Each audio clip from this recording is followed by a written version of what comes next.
മരുന്നുകൾക്കിനി അമിതവില നൽകേണ്ട. പാഞ്ഞാൾ പഞ്ചായത്ത് ഓഫീസിന് മുൻവശത്തുള്ള ന്യൂ നന്മ മെഡിക്കൽസിൽ ഇംഗ്ലീഷ് മരുന്നുകൾക്ക് 50% വരെ വിലക്കുറവ്. ബ്രാൻഡഡ് മരുന്നുകൾക്ക് 10 മുതൽ 15% വരെ കിഴിവ് വേറെയുമുണ്ട്. പ്രശസ്ത ആയുർവേദ അലോപ്പതി വിദഗ്ധൻ ഡോക്ടർ കൃഷ്ണാനന്ദ് BAMS MBBS എല്ലാ ദിവസവും വൈകിട്ട് 3 മണി മുതൽ 5 മണി വരെ ഇവിടെ പരിശോധിക്കുന്നു.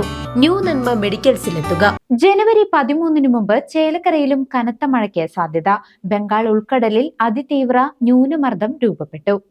ബംഗാൾ ഉൾക്കടലിൽ രൂപപ്പെട്ട തീവ്ര ന്യൂനമർദ്ദം അതിതീവ്ര ന്യൂനമർദ്ദമായി ശക്തി പ്രാപിച്ചതോടെ വടക്കാഞ്ചേരി ചേലക്കര മേഖലകളിൽ ഉൾപ്പെടെ കേരളത്തിലുടനീളം ശക്തമായ മഴയ്ക്ക് സാധ്യതയെന്ന് കാലാവസ്ഥാ നിരീക്ഷണ കേന്ദ്രം. ബംഗാൾ ഉൾക്കടലിലെ ന്യൂനമർദ്ദത്തിനൊപ്പം അറബിക്കടലിന് മുകളിൽ ചക്രവാത ചുഴി നിലനിൽക്കുന്നതും മഴ സാധ്യത വർദ്ധിപ്പിക്കുന്നു. കേന്ദ്ര കാലാവസ്ഥാ വകുപ്പിന്റെ അറിയിപ്പ് പ്രകാരം ജനുവരി 13 മുൻപ്, അതായത് ഇന്നു മുതൽ അടുത്ത 5 ദിവസം വരെ കേരളത്തിൽ വിവിധയിടങ്ങളിൽ ഇടിമിന്നലോട് കൂടിയ മഴയ്ക്ക് സാധ്യതയുണ്ട്. നിലവിൽ ജനുവരി 12 വരെ മഴ തുടരാനാണ് സാധ്യത. വേനൽ മഴയ്ക്ക് സമാനമായ രീതിയിൽ വൈകുന്നേരങ്ങളിൽ ശക്തമായ കാറ്റിനും മഴയ്ക്കും സാധ്യതയുള്ളതിനാൽ പൊതുജനങ്ങൾ ജാഗ്രത പാലിക്കണമെന്ന് അധികൃതർ നിർദ്ദേശിച്ചു. News desk CCV.